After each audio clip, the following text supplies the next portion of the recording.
ओम शांति। आज शिव बाबा बेहद का ज्ञान देने अपने बच्चों को आए हैं।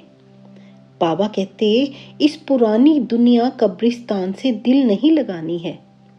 इस दुनिया से ममत्व मिटा देना है और पूरा पूरा वैराग्य होना चाहिए। इसको छोड़ अब नई दुनिया की स्थापना की ओर अग्रसर होना है। बाबा की श्रीमत के अनुसार बाबा कहते, आगे नई दुनिया की स्थापना में आपने सहायता करनी है कि नई दुनिया स्थापन हो और आगे हम कृष्णपुरी में जाएं। ये तो कंसपुरी है, इससे दिल नहीं लगानी है। आगे बाबा कहते कि ये जो आत्मा है, आत्मा अविनाशी है, ये शरीर विनाशी है। आत्मा अविनाशी है, लेकिन इस पर जो जंग लगी हुई है, जो आत्मा पर विकारों रूपी जो मैल है, उसको निकालना है। और उसको उतारने के लिए बाबा ने एक मंत्र दिया है, छू मंत्र दिया है, मन मना भव। बाबा कहते, मन ही मन मुझे याद करोगे तो इस आत्मा पर जो मैल लगी है वो मिट जाएगी। आत्मा साफ होगी तो शरीर भी तो शुद्ध मिलेगा ना। तो इसलिए अपने ऊपर ध्यान देते अपनी आत्मा को स्वच्छ करना है और आगे सबको इसका रास्ता बताना है। बाबा आए हैं हम सबको पतित से पावन बनाने के लिए, क्योंकि हम ही पुकार रहे थे ना, हे पतित पावन आओ हमें पावन बनाओ। अभी बाबा आए हैं हमें पावन बनाने के लिए। तो बाबा कहते, इसमें पानी आदि की कोई बात नहीं है, कोई स्नान आदि करने की बात नहीं है, बस ज्ञान स्नान करना है। ज्ञान स्नान माना सिर्फ एक बाबा को याद करना है। आज 27 फरवरी 2026 की साकार मुरली के मधुर महावाक्य सुनेंगे। बाबा ने कैसे कैसे अपने बच्चों को समझाने दी है। बाबा कहते, मीठे बच्चे, तुम इस कब्रिस्तान को परिस्तान बना रहे हो, इसलिए तुम्हारा इस पुरानी दुनिया कब्रिस्तान से पूरा पूरा वैराग्य चाहिए। प्रश्न है, बेहद का बाप अपने रूहानी बच्चों का वंडरफुल सर्वेंट है, कैसे? उत्तर है, बाबा कहते, बच्चे मैं तुम्हारा धोबी हूँ। तुम बच्चों के तो क्या, सारी दुनिया के छीछी गंदे वस्त्र सेकंड में साफ कर देता हूँ। आत्मा रूपी वस्त्र स्वच्छ बनने से शरीर भी शुद्ध मिलता है। ऐसा वंडरफुल सर्वेंट है जो मन मना भव के छू मंत्र से सबको सेकंड में साफ कर देता है। ओम शांति मीठे बाबा। बाबा कहते, ओम शांति का अर्थ बच्चों को बाप ने समझाया है। अहम आत्मा का स्वधर्म है शांत। शांति धाम जाने के लिए कोई पुरुषार्थ नहीं करना पड़ता है। आत्मा स्वयं शांत स्वरूप शांति धाम में रहने वाली है। हाँ, थोड़ा समय शांत रह सकती है।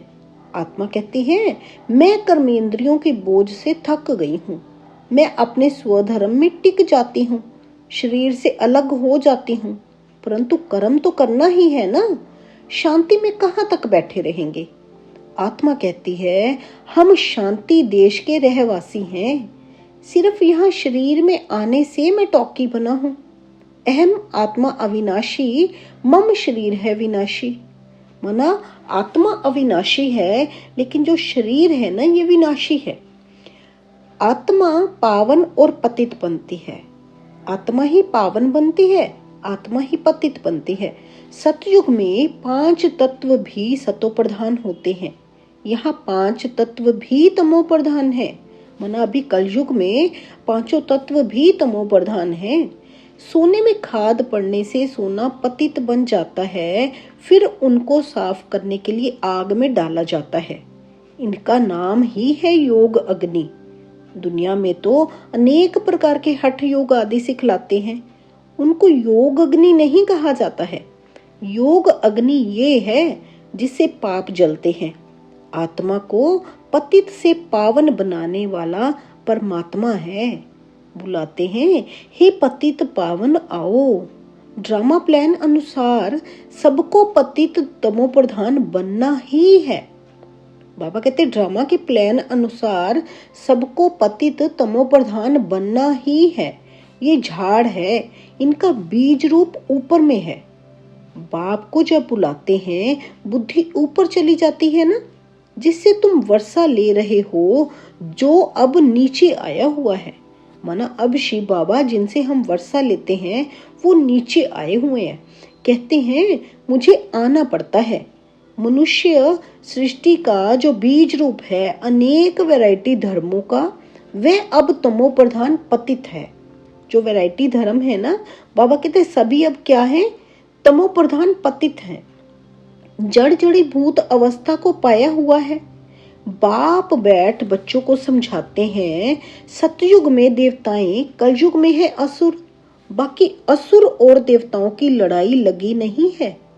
तुम इन आसुरी 5 विकारों पर योग बल से जीत पाते हो। बाकी कोई हिंसक लड़ाई की बात नहीं है। तुम कोई भी प्रकार से हिंसा नहीं करते हो, कभी किसको हाथ भी नहीं लगाएंगे।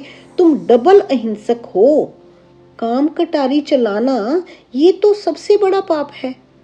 बाप कहते हैं ये काम कटारी आदि मध्य अंत दुख देती है, विकार में नहीं जाना चाहिए। देवताओं के आगे महिमा गाते हैं ना, आप सर्वगुण संपन्न, 16 कला संपूर्ण, संपूर्ण निर्विकारी। आत्मा कहती है हम पतित बने हैं, तब तो बुलाते हैं ना, हे पतित पावन आओ। जब पावन है तब तो कोई को बुलाते ही नहीं। बाबा कहते जब पावन होते हैं, माना सतयुग में होते हैं, तब तो कोई को नहीं बुलाते, उनको स्वर्ग कहा जाता है। यहाँ तो साधु संत आदि कितनी धुन लगाते हैं, हे पतित पावन सीताराम गाते हैं ना, पतित पावन सीताराम। बाप कहते हैं इस समय सारी दुनिया पतित है, इसमें भी किसका दोष नहीं है, ये ड्रामा बना बनाया है। जब तक मैं आऊं इन्हों को अपना पाठ बजाना है। बाबा कहते जब तक मैं आऊं इन सबको अपना पाठ बजाना है। ज्ञान और भक्ति, फिर है वैराग्य, पुरानी दुनिया से वैराग्य। ये है बेहद का वैराग्य। उन्हों का है हद का वैराग्य, और ये क्या है, ये बेहद का वैराग्य है। तुम जानते हो ये पुरानी दुनिया अब खत्म होनी है। नया घर बनाते हैं तो पुराने घर से वैराग्य हो जाता है ना। बेहद का बाप कहते हैं अभी तुमको स्वर्ग रूपी घर बनाकर देता हूं। अभी तो है नर्क, स्वर्ग है नई दुनिया, नर्क पुरानी दुनिया है। अभी पुरानी दुनिया में रह हम नई दुनिया बना रहे हैं। बाबा कहते अभी अब पुरानी दुनिया है, पुरानी दुनिया में रहकर हम नई दुनिया बना रहे हैं। पुराने कब्रिस्तान पर हम परिस्तान बनाएंगे। यही जमुना का कंठा होगा, इस पर महल बनेंगे। यही देली जमुना नदी आदि होगी। बाकी ये जो दिखाते हैं कि पांडवों के किले थे, ये सब है दंत कथाएं। ड्रामा प्लान अनुसार जरूर फिर ये बनेंगे। जैसे तुम यज्ञ तप दान आदि करते आए हो, फिर भी करना होगा। पहले तुम शिव की भक्ति करते हो, फर्स्ट क्लास मंदिर बनाते हो, उसको व्यभिचारी भक्ति कहा जाता है ना। अभी तुम ज्ञान मार्ग में हो, ये है अव्यभिचारी ज्ञान। एक ही शिव बाबा से तुम सुनते हो, जिसकी पहले पहले तुमने भक्ति शुरू की। उस समय और कोई धर्म नहीं होते, तुम ही होते हो। तुम बहुत सुखी रहते हो।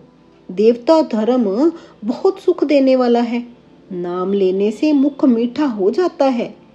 बाबा कहते देवता धर्म बहुत सुख देने वाला है, नाम भी लेते हो तो नाम लेने से भी मुख मीठा हो जाता है।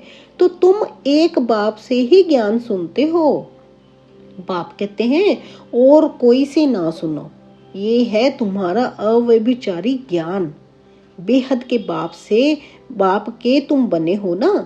अब बाबा कहते तुम बेहद के बाप के बने हो ना, बाप से ही वर्षा मिलेगा, नंबरवार पुरुषार्थ अनुसार। वर्षा तो एक बाबा से ही मिलना है ना, लेकिन मिलना कैसे है, नंबरवार पुरुषार्थ अनुसार। जितना हम पुरुषार्थ करेंगे उसी के अनुसार ही तो वर्षा मिलना है ना। तो इसलिए अभी पुरुषार्थ में लग जाना है, क्योंकि बाबा ने बताया है ना टाइम बहुत थोड़ा है। आगे बाबा कहते बाप भी थोड़े समय के लिए साकार में आया हुआ है। कहते हैं मुझे ही तुम बच्चों को ज्ञान देना है। बाबा कहते मुझे ही तुम बच्चों को ज्ञान देना है, क्योंकि ये ज्ञान कोई और दे ना सके। मेरा स्थायी शरीर है नहीं, मैं इसमें प्रवेश करता हूँ। किसमें? माना ब्रह्मा बाबा में। शिव जयंती से फिर झट गीता जयंती हो जाती है। उनसे ही ज्ञान शुरू कर देते हैं। ये रूहानी विद्या तुमको सुप्रीम रूह ही दे रहे हैं। पानी की बात नहीं है। पानी को थोड़ी ज्ञान कहेंगे। जो पानी मना जो कहते हैं गंगा नदी या कोई भी नदी, तो पानी को थोड़ी ना ज्ञान कहेंगे कि वो ज्ञान है। पतित से पावन ज्ञान से बनेंगे, पानी से थोड़ी पावन बनेंगे। नदियां तो सारी दुनिया में है ही। ये तो ज्ञान सागर बाप आते हैं, इसमें प्रवेश कर नॉलेज सुनाते हैं। यहाँ जब कोई मरते हैं तो मुख में गंगा का जल डालते हैं। समझते हैं ये जल है, पतित से पावन बनाने वाला तो स्वर्ग में चला जाएगा। यहाँ भी गौमुख पर जाते हैं। वास्तव में गौमुख तुम सब चैतन्य हो। तुम्हारे मुख से ज्ञान अमृत निकलता है। बाबा कहते तुम जब ज्ञान लेते हो तो आगे ज्ञान किसी को सुनाते हो तो तुम्हारे मुख से ये ज्ञान अमृत निकलता है। गौ से दूध मिलता है, पानी की तो बात नहीं। गौ से तो बाबा कहते दूध मिलता है, गौ से पानी की तो कोई बात ही नहीं जो गौमुख बना देते हैं। ये अभी तुमको पता पड़ा है। तुम जानते हो ड्रामा में जो एक बार हो गया वह फिर 5000 वर्ष के बाद होगा, हूबहू रिपीट होगा। ये बाप बैठ समझाते हैं जो सभी का सदगति दाता है। अभी तो सब दुर्गति में पड़े हैं। आगे तुम नहीं जानते थे कि रावण को क्यों जलाते हैं। हर बार हर वर्ष रावण को जलाते हैं तो क्यों जलाते हैं? आगे बाबा कहते तुम नहीं जानते थे, अभी तुम समझते हो। बेहद का दशहरा होना है। सारी सृष्टि पर रावण राज्य है ना। ये सारी जो पृथ्वी है वह लंका है। रावण कोई हद में नहीं रहता। रावण का राज्य सारी सृष्टि में है। भक्ति भी आधा कल्प चलती है। पहले होती है अव्यभिचारी भक्ति, फिर व्यभिचारी भक्ति शुरू होती है। दशहरा, रक्षाबंधन आदि सब अभी के त्योहार हैं। शिव जयंती के बाद होती है श्री कृष्ण जयंती। अभी कृष्णपुरी स्थापन होती है। आज कंसपुरी में है, कल कृष्णपुरी में होंगे। बाबा कहते आज अभी संगम युग पर है। वैसे तो अभी कलयुग चल रहा है ना, तो अभी आज कंसपुरी में है, कल कृष्णपुरी में होंगे।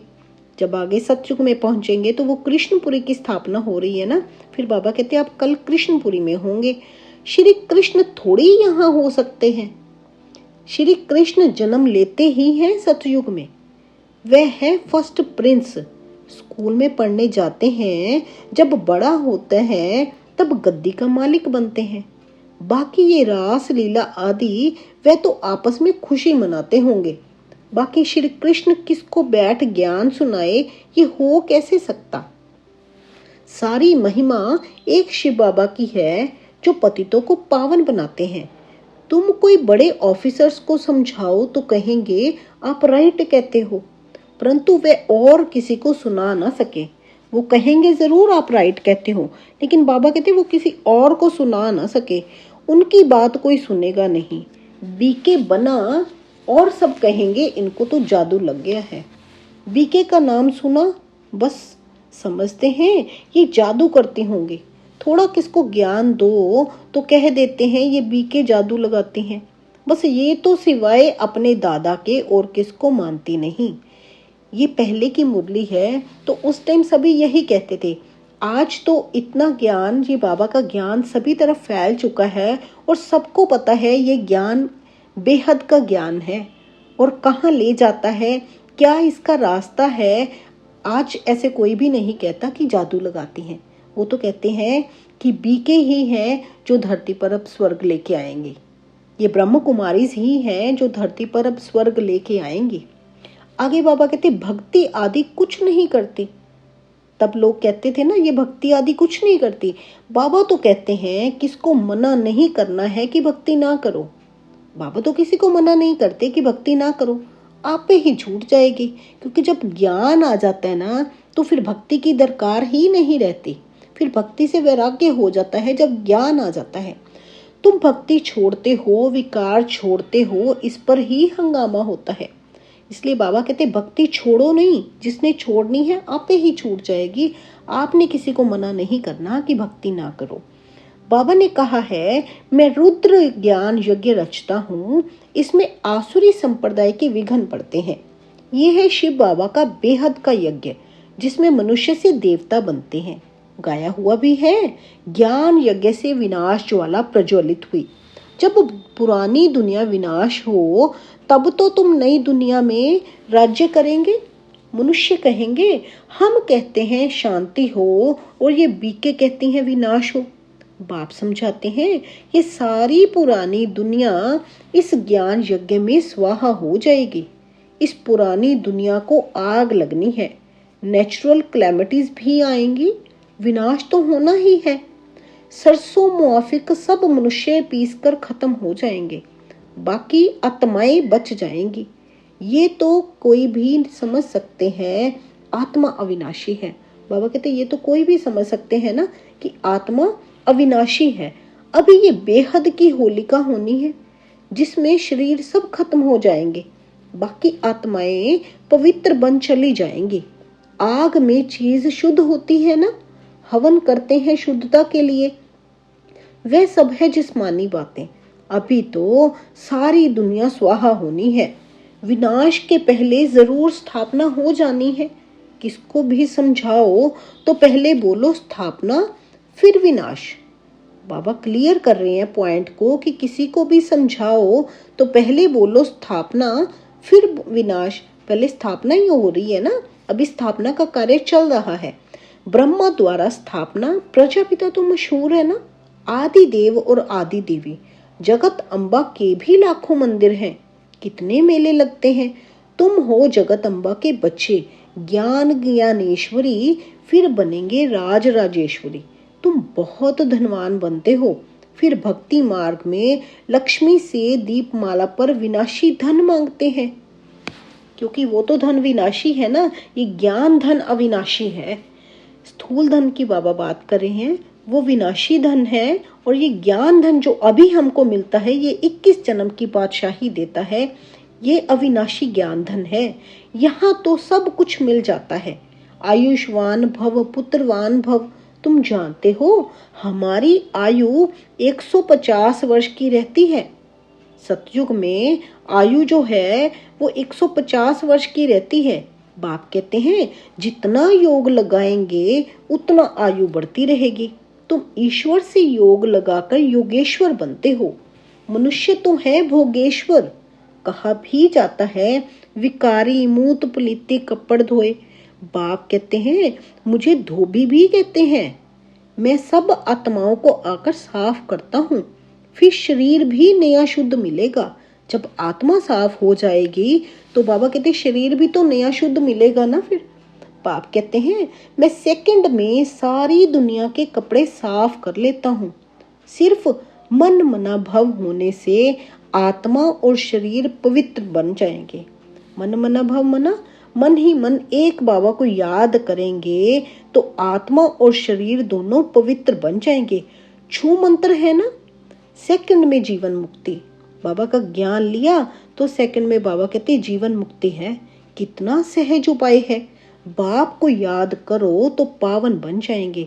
चलते फिरते सिर्फ बाप को याद करो, और कोई जरा भी तकलीफ तुमको नहीं देता हूँ, सिर्फ याद करना है। बाबा कहते और मैं कोई भी तकलीफ तुमको नहीं देता हूँ, सिर्फ याद करना है। अभी तुम्हारी एक एक सेकंड में चढ़ती कला होती है, क्योंकि अभी चढ़ती कला का समय आ गया ना, अभी आगे सतयुग आना है, तो ये चढ़ती कला का समय है। बाबा कहते अभी तुम्हारी एक एक सेकंड में चढ़ती कला होती है, तो अभी पूरा पुरुषार्थ में लग जाना है। अपना एक एक सेकंड अब सफल करना है, एक एक श्वास सफल करनी है। इन श्वासों को क्या भरोसा कब ये श्वास खत्म हो जाए। आगे बाबा बाप कहते हैं मैं तुम बच्चों का सर्वेंट बन आया हूँ, तुमने बुलाया ही है। हे पतित पावन आओ, आकर हमको पावन बनाओ। अच्छा बच्चे आया हूँ तो सर्वेंट हुआ ना। जब तुम बहुत पतित बने हो तब ही जोर से चिल्लाते हो अब मैं आया हूँ। मैं कल्प कल्प आकर तुम बच्चों को ये मंत्र देता हूँ, मुझे याद करो तो तुम पावन बन जाएंगे। मना भव का अर्थ भी है ना, मन मना भव मध्य जी भव, अर्थात बाप को याद करो तो विष्णुपुरी के मालिक बनेंगे। तुम आए ही हो विष्णुपुरी का राज्य लेने। रावणपुरी के बाद है विष्णुपुरी, कंसपुरी के बाद है कृष्णपुरी। बाबा कहते हैं ना, अभी कंसपुरी है तो आगे क्या होने वाला है, आगे कृष्णपुरी आने वाली है। तो कितना सहज समझाया जाता है। बाप कहते हैं इस पुरानी दुनिया से ममत्व मिटा दो।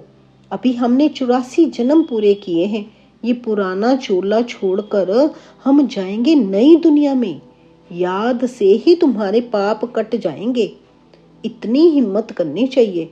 वे तो ब्रह्मा को याद करते हैं, समझते हैं ब्रह्म में लीन हो जाएंगे, परंतु ब्रह्म तो है रहने का स्थान।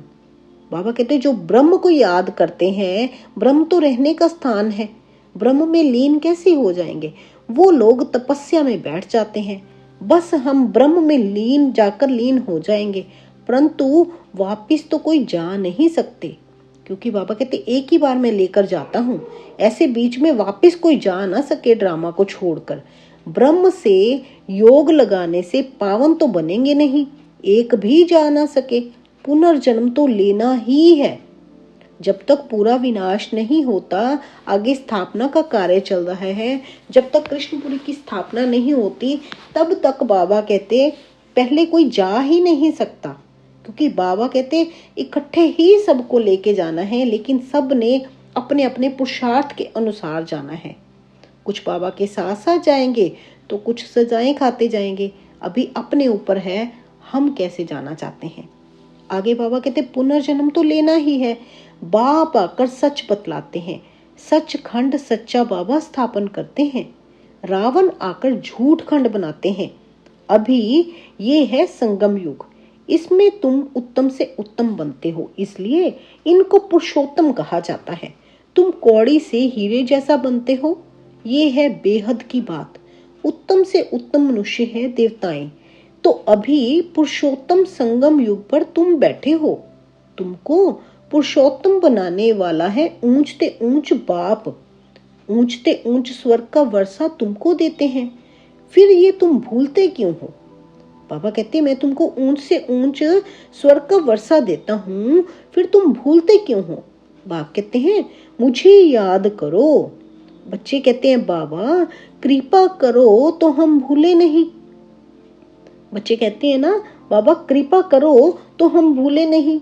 ये कैसे हो सकता, बाबा के डायरेक्शन पर चलना है ना। बाप कहते हैं मुझे याद करो तो तुम पतित से पावन बन जाएंगे। राय पर चलो ना, बाकी आशीर्वाद क्या करो। बाबा कहते आशीर्वाद की तो कोई बात ही नहीं, आप राय पर चलो, श्रीमत पर चलो। अच्छा, मीठे मीठे सिक्के लधे बच्चों प्रति माता पिता बाप दादा का याद प्यार और गुड मॉर्निंग। रूहानी बाप की रूहानी बच्चों को नमस्ते।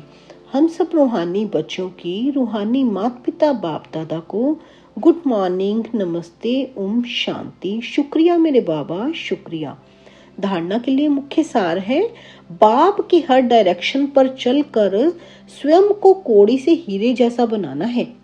एक बाप की याद में रह स्वयं के वस्त्रों को स्वच्छ बनाना है, मना स्वयं की आत्मा को स्वच्छ बनाना है। अब नए घर में चलना है, इसलिए इस पुराने घर से बेहद का वैराग्य रखना है। नशा रहे कि इस पुराने कब्रिस्तान पर हम परिस्तान बनाएंगे। वरदान है आज की मुरली में हम बच्चों के प्रति। बाबा कहते रहम की दृष्टि द्वारा घृणा दृष्टि को समाप्त करने वाले नॉलेजफुल भव। जो बच्चे एक दो के संस्कारों को जानकर संस्कार परिवर्तन की लगन में रहते हैं, कभी ये नहीं सोचते कि ये तो है ही ऐसे, उन्हें कहेंगे नॉलेजफुल। वे स्वयं को देखते और निर्विघ्न रहते हैं। उनके संस्कार बाप के समान रहम दिल होते हैं। रहम की दृष्टि घृणा दृष्टि को समाप्त कर देती है। बाबा कहते जो रहम की दृष्टि है वो घृणा दृष्टि को समाप्त कर देती है। ऐसे रहम दिल बच्चे कभी आपस में खिटखिट नहीं करते, वे सपूत बनकर सबूत देते हैं। वो बाबा के सपूत बच्चे बनकर सबूत देते हैं। स्लोगन है, सदा परमात्म चिंतन करने वाले ही बेफिक्र बादशाह हैं, उन्हें किसी भी प्रकार की चिंता नहीं हो सकती। अव्यक्त इशारे हैं, एकता और विश्वास की विशेषता द्वारा सफलता संपन्न बनो। स्व उन्नति और सेवा की उन्नति दोनों में एक ने कहा, दूसरे ने हाँ जी किया। ऐसे सदा एकता और दृढ़ता से बढ़ते चलो। जैसे दादियों की एकता और दृढ़ता का संगठन पक्का है, ऐसे आप रत्नों का भी संगठन पक्का हो तो संगठन की शक्ति जो चाहे वह कर सकती है। संगठन की निशानी का यादगार है 5 पांडव। बाबा कहते हैं संगठन की शक्ति की निशानी का यादगार है ना 5 पांडव, पांचों एक दूसरे के साथ ही चलते थे ना। ऐसे ही आपने संगठन में चलना है, एकता, एक मत, एक राज्य बनाना है ना। बाबा कहते हैं ना, एक धर्म, एक मत, एक राज्य बनाना है तो पहले आपस में एकता होनी चाहिए ना, एक मत होनी चाहिए। एक ने कहा तो दूसरे ने हाँ जी किया। सदा एकता और दृढ़ता से बढ़ते चलना है। अच्छा जी, बाबा शुक्रिया मेरे बाबा। ओम शांति, ओम शांति, ओम शांति।